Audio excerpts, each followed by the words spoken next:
two, three. Wow. Boom.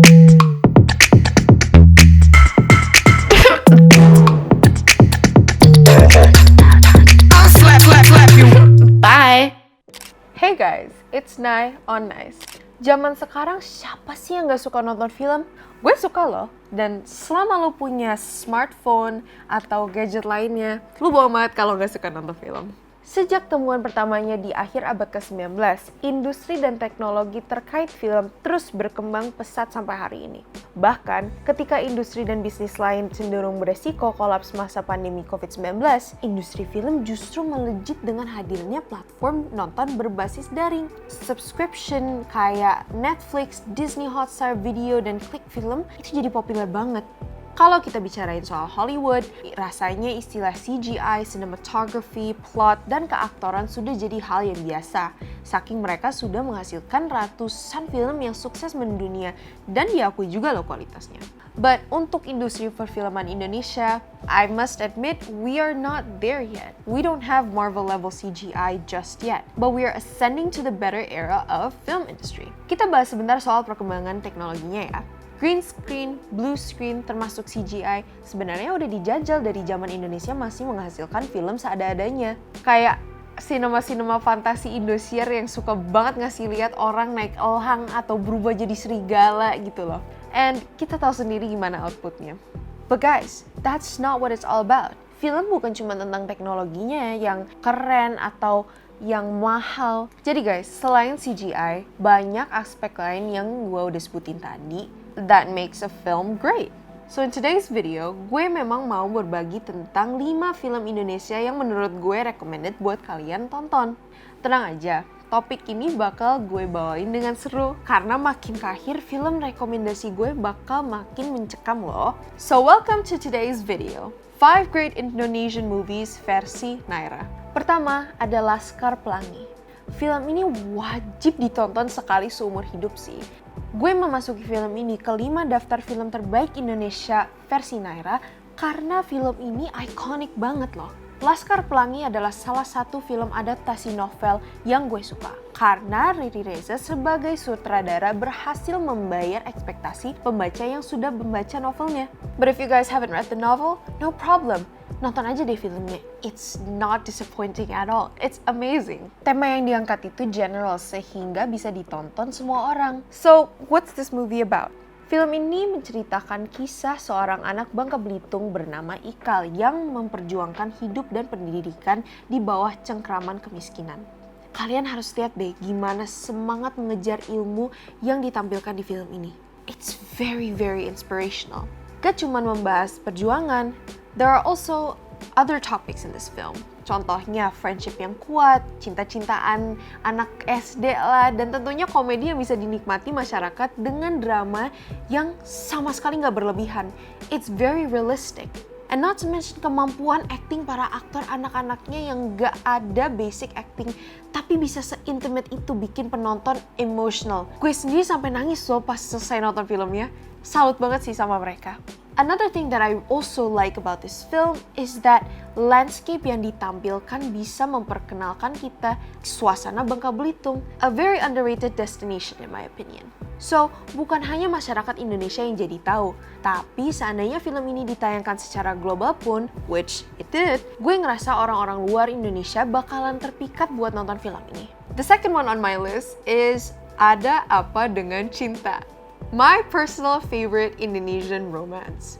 Film yang dibintangi Dian Sastro dan Nicholas Saputra ini bercerita tentang 2 anak SMA yang awalnya saling benci gara-gara lomba puisi, tapi seiring berjalannya waktu ada sesuatu yang lain. Apa yang gue suka dari film ini adalah meskipun masalah-masalah yang dilalui tokoh-tokoh dalam film ini nggak sebesar kemiskinan, politik, maybe a little bit, and pendidikan, cara sutradara Rudi Sudjarwo narik ulur plotnya itu yang bikin kita merasa relate dan gak meremehkan problem yang dialami para tokohnya. Selain itu, oh my god, chemistry antara Rangga dan Cinta itu berhasil banget. Belum ada yang ngalahin menurut gue sampai hari ini. Oke. Tadi kan gue udah bahas 2 film yang terang dan menyenangkan, yang membuat hati kita jadi tenang. Sekarang kita mulai masuk ke film yang agak-agak tegang nih. Third one, Penyalin Cahaya, aka Photocopier. Film ini berhasil memenangkan 12 nominasi Piala Citra. Dan hebatnya lagi, ini tuh feature film pertama Regas sebagai sutradara. Sebenarnya ini film drama semi-crime gitu ya. Jadi, premisnya diambil lewat sudut pandang mahasiswi yang baru bergabung klub teater kampus dan menemukan segelintir keganjilan setelah kemenangan klubnya itu. Gue suka gimana Regas tetap mempertahankan ciri khas film-filmnya yang cenderung social realist dengan gak meninggalkan tema-tema tentang keluarga, kesederhanaan, dan kemanusiaan di film ini. Trust me, kalian gak akan dibuat bosen sama gimana cara film ini mengantar kalian dari konflik satu ke konflik yang lain. And gimana cara Regas menggambarkan lemahnya kesadaran pelecehan seksual di lingkungan kita. Melalui film ini, kita juga bakal dibuat sadar bahwa sexual assault itu gak selalu bentuknya godaan dan pemerkosaan. Elemen-elemen sampingan di cerita ini menjadi semacam reminder kalau pelecehan seksual itu menimbulkan efek domino ke orang-orang sekitar korban. Penyalin Cahaya adalah tipe film yang akan ngasih pengalaman ke penonton seolah-olah mereka ikut memecahkan misteri yang ada di dalam cerita ini. Gue sendiri merasa kayak gue tuh Sherlock Holmes pas nonton film ini. So, definitely worth the watch. Film keempat, it's a bit of a genre shift. It's a horror movie this time. Tahu Perempuan Tanah Jahanam? Yap, film ini film garapan Joko Anwar, sutradara thriller Indonesia yang berpengalaman. Menurut gue ini serem sih. Dan gue bingung ngejelasin premisnya gimana soalnya plotnya tuh emang serumit itu. The point is, ada perempuan kota yang karena satu hal jadi mampir ke sebuah desa yang diduga adalah kampung halamannya. Di sanalah dia mulai kenal sama satu kepercayaan berikut dengan ritus yang aneh dan nyeremin. Spoiler alert, skip 2 kali kalau kalian gak mau tahu. Sialnya berdasarkan tanda-tanda yang ada, dia adalah perempuan yang ditunggu selama ini dan harus jadi persembahan untuk ritus tersebut. So, the plot is pretty crazy and gue pas mulai filmnya tuh clueless banget. Tapi berhubung ini film horror dan tujuan utamanya teror, film ini berhasil. Mulai dari musik dan lighting yang gelap mencekam, prop yang bikin gak abis pikir, manusia dikulitin terus dijemur kulit. Oh my god, like what? Adegan berdarahnya itu sadis banget dan bikin ngilu. Pokoknya totalitas banget film ini. Nggak cuman gue, tapi teman-teman gue pun takut pas kita nonton bareng. Jadi bolehlah film ini dicoba buat uji nyali.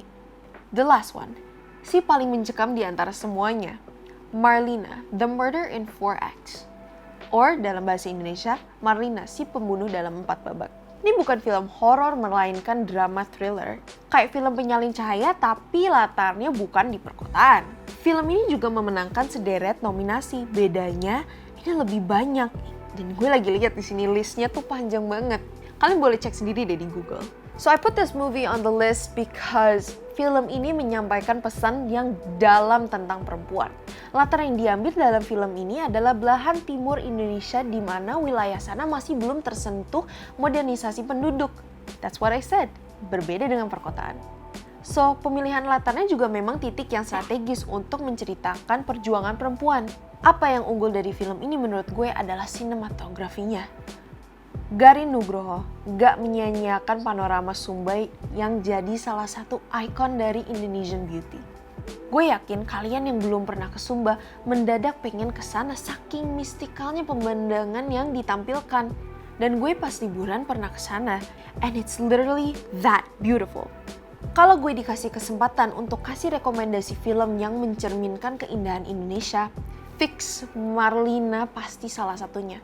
But you've been talking about how beautiful Indonesia is. Apa sih yang mencekam dalam film ini? Guys, karena sasarannya jiwa. Musuh dalam film ini bukan hantu, bukan setan, bukan entitas gak kasat mata. Melainkan manusia dan kejahatannya yang tega mengesampingkan perempuan dari segala urusan, memperkosa mereka, bahkan menelantarkan mereka ketika hamil. Crazy. And apa yang keren dari film ini adalah gimana cara Marlina comeback sebagai perempuan yang tangguh, memperjuangkan keadilannya dan kawan perempuannya setelah semua yang dia alami. It was epic in my opinion. Nah, what do you guys think? Film Indonesia apa aja yang worth to watch? Do you guys have any recommendations? Spill deh list top 5 Indonesian movies versi kalian. Sampai di sini dulu ya guys, kita bahas-bahas tentang filmnya. Gue Naira Arafah, see you on the next nice video.